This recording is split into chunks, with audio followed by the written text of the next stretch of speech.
Hello दोस्तों, welcome to my channel. और आज के अनुपमा एपिसोड में आप देख सकते हैं कि यहाँ पर अनुपमा मीनू को थैंक यू बोल रही है कि अनुज को इस तरह से वो ख्याल रखी और इस तरह से अनुज को ठीक कर रही है। यहाँ पर बताती है मीनू कि आप मामी आपको सुनकर बहुत हैरानी होगी कि जो अनुज अंकल के साथ हुआ है, जो बीमारी है वो हम लोगों की बहुत ज़रूरत होगी। वो अपने वो दुख को समझ नहीं पा रहे हैं, उससे दूर भाग रहे हैं, जबकि उनको सुनना होगा कि उनका आखिर आगे का क्या फ्यूचर है, क्या नहीं है।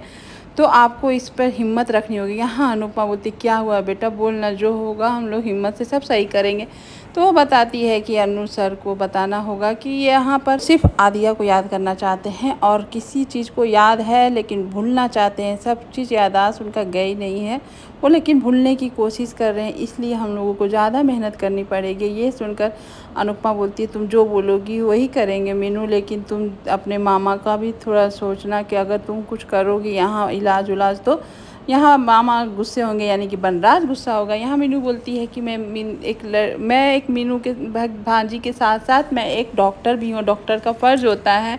यहाँ अगर अनुज सर के अलावा कोई और भी होता तो मैं उसका भी इलाज करती। ये सुनकर अनुपमा खुश हो जाती है कि तुम अपने फ़र्ज़ को बहुत अच्छे से निभा रही हो मीनू, और मेरा अपना बहुत कम है जो है उसके लिए मैं थैंक यू बोल रही हूँ। यहाँ पर मीनू बोलती है, ऐसा कोई बात नहीं है मामी, अनुज अंकल के पास कोई और भी होता तो मैं उसका करती। तब तक मीनू निकलते समय वो फिसल जाती है। यहाँ सागर उसको संभाल लेता है। आप समझ सकते हैं सागर और मीनू का प्रेम कहानी स्टार्ट होने वाली है। सागर का तो हो गया स्टार्ट, वो प्यार में डूब रहा है मीनू का, और मीनू को इस तरह से देखकर उस मीनू को बोलता है कि तुम आज जो की उसके लिए थैंक यू। तब तक मीनू निकल जाती है। बाला आकर सागर को चिढ़ाता, ये सब क्या हो रहा है। मीनू जाते वक्त थोड़ा तो डरी हुई है, मीनू डरी हुई है। मीनाक्षी डॉक्टर है, लेकिन ये सोच कर वो बोलती है, मैं डर नहीं सकती हूँ, जो मामा बोलेंगे मैं सुनना चाहूँगी, मैं डरूँगी नहीं।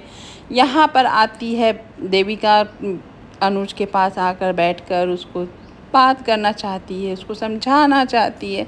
उसके बाद अनुज चुपचाप देख रहा होता है देविका को। देविका उसको प्यार से समझा रही है कि तुम जो कर रहे हो सही नहीं कर रहे, तुम अनुपमा से इस तरह से नफ़रत नहीं कर सकते हैं, तुम क्या कर रहे हो। तुम वही अनुपमा है जो तुम 26 साल उस प्यार के लिए तड़प रहे थे। आज अनुपमा तुम्हारे साथ है तो तुम क्या कर रहे हो। आज जो आदिया के साथ हुआ है, अनु को यकीन है कि आदिया है, जिंदा है, तुम यकीन क्यों नहीं कर पा रहे। अनु के यकीन पर मुझे यकीन है, लेकिन तुम्हें यकीन नहीं है।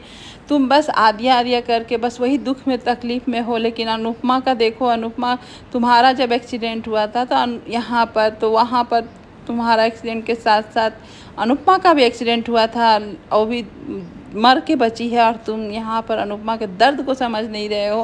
उसका पैर में चोट लगी हुई है, उसके पास पैसे नहीं है कि उसका ऑपरेशन करा सके, वो दर्द में चल रही है। उसका डांस कितना उसके लिए जान था, आत्मा था, लेकिन डांस नहीं कर पाती है। लेकिन और यहाँ आशा भवन को भी संभालने के लिए जूझ रही है, और इमोशनली फाइनेंशली मतलब कि तकलीफ़ में है अनुज। तुम उसके बारे में भी समझो, इससे नफ़रत मत करो। इस तरह से देविका उसको बताती है, समझाती है। और उसके बाद तब तक आ जाती है अनुपमा वहाँ, तो देविका ये देखकर फिर वहाँ से चली जाती है। अनुज फिर अनुपमा को देख रहा होता है, लेकिन कितना भी देविका समझा दे पता नहीं अनुज को समझ में आएगा कि नहीं है। उसके आगे तो सिर्फ आदिया का दुख ही समझ में आता है। और यहाँ पर अनुपमा के चारों तरफ दुख है, चारों तरफ से इल्ज़ाम सुनने मिलते, तब भी वो औरत हार नहीं मानती है। लेकिन अनुपमा जब यहाँ बोलती है, मुझसे नफ़रत मत करिए, मुझे नफ़रत के साथ मैं जी नहीं सकती हूँ, प्यार मत करिए चलेगा, लेकिन नफ़रत मत करिए। तो अनुज जैसे ही उसको छूना चाहता है, उसके आंसू को पोंछना चाहता है, बीच में उसकी आदिया याद आ जाती है, जो अनुज अपने हाथ को खींच लेता है। आप समझ सकते हो उस समय अनुपमा को कैसा लगा होगा कि जिसके लिए इतना कर रही है, कोई भी इंसान इतना करे और वही इंसान उसको नफ़रत भरी निगाहों से देखे तो कैसे जिए, क्या करे। अनुपमा यहाँ सही में बहुत कुछ बर्दाश्त करके आगे बढ़ रही है। यहाँ बनराज देखता है मीनू को आते हुए, मीनू चुपचाप आ जाती है। सभी घर वाले वहीं इकट्ठे रहते हैं और मीनू पर चढ़ जाते हैं कि तुमको मना किया गया था फिर भी तुम गई। बा उसको बोलती है, तुमको हिम्मत कैसे हुआ, तुम्हारा बनराज मना किया था, मैंने मना किया था, तुम गई कैसे, वो नागिन है, तुम उस सबको मेरे खिलाफ़ कर देगी। यहाँ पर मीनू समझाती है कि नहीं बा, मामी ऐसी नहीं।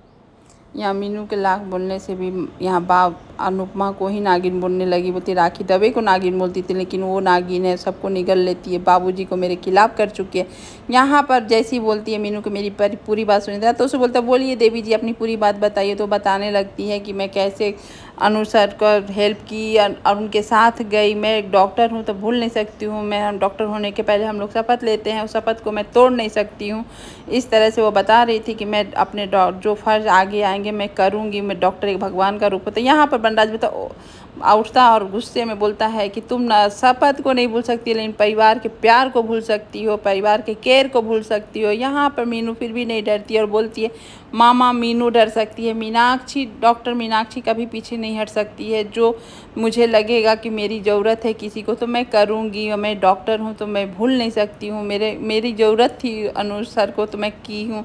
ये सब बोल के वहाँ से निकल जाती है। बनराज गुस्सा है तो गुस्से में रह जाता है। यहाँ बाला को अनुपमा कंघी देती है अनुज को अपना ख्याल रखने के लिए।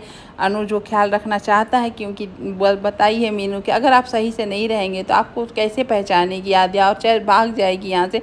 उसके चक्कर में आद्या मुझे पहचाने में अच्छे लगूँ, तो अनुज यहाँ अपना ख्याल रखना शुरू करता है। और ये देखकर अनुपमा खुश होती है कि चलो पहला कदम तो अनुज बढ़ाया अपने लिए, अपना ख्याल रखने के लिए। और वहाँ दूर खड़ी उसका नज़र उतारती है, उसको देख के खुश होती है अनुपमा। और यहाँ बैठकर टिफ़िन सर्विस की बातें हो रही होती हैं कि किस तरह से आगे बढ़ा जाए, कैसे फाइनेंशियली सही हुआ जाए। तभी आ जाता है वहाँ फ़ोन एक माँ का कि मैं कैसे खुश हो जाती है कि मेरा बेटा मुझे बुला रहा है, इस तरह से वो मुझे लेकर जाएगा विदेश। ये देखकर अनुपमा समझ रही होती कि आजकल के बच्चे जब एक बार छोड़ देते हैं तो माँ बाप को जब बुलाते हैं तो उसके पीछे स्वार्थ ही होता है। ये बताना चाह रही है लेकिन खुल के भी कैसे बताए, जब एक माँ बोलती है कि नहीं मेरा बेटा बुला रहा है तो मैं जाऊंगी। यहाँ पर अनुपमा बोलती है कि वो बेटा आपको ऐसे ही बोला नहीं था घर छोड़ने के लिए, आपको मारा है, पीटा, धक्के मार के आपको निकाला है, तो आप कैसे समझ सकती हैं कि वो सही हो गया। यहाँ पर एक माँ बोलती है कि नहीं मुझे यहाँ अच्छा लगता है, सब कुछ अच्छा लगता है, लेकिन मैं चाहती हूँ आखिरी दिन अपने बच्चे अपने पोते पोती के साथ रहूँ। और माँ हूँ तो माँ समझ सकती हूँ अनुपमा किस तरह की माँ होती है। यहाँ पर अनुज यहाँ अपने यादों में खोया स्टिक लगा कर रखी रहती है देविका, वही पढ़ कर देविका की बातें अनुपमा की बातें उसके कानों में गूंजती है। और उसके बाद रियलाइज होती है कि सिर्फ अनुपमा की गलती नहीं है, मेरी भी गलती है। मैंने ही तो अनुपमा को फोर्स किया था आने के लिए, और अनुपमा तो अपनी कसम दी थी ना मिलने के लिए। और मैं कैसे भाई भाभी की बात सुनकर अपनी बेटी को ढूंढने भी नहीं निकला। तब तक अपनी बेटी को शीशे में देखता और बोलती है आद्या कि मम्मी तो कम से कम ढूंढने की कोशिश करी, आप तो मुझे मरा समझ, आप तो ढूंढने की भी कोशिश नहीं की। पॉप्स इस तरह से बोलती है। और यहाँ पर अनुज भी परेशान और अनुपमा भी परेशान। देखिए आगे का एपिसोड में क्या होता है। Thank you.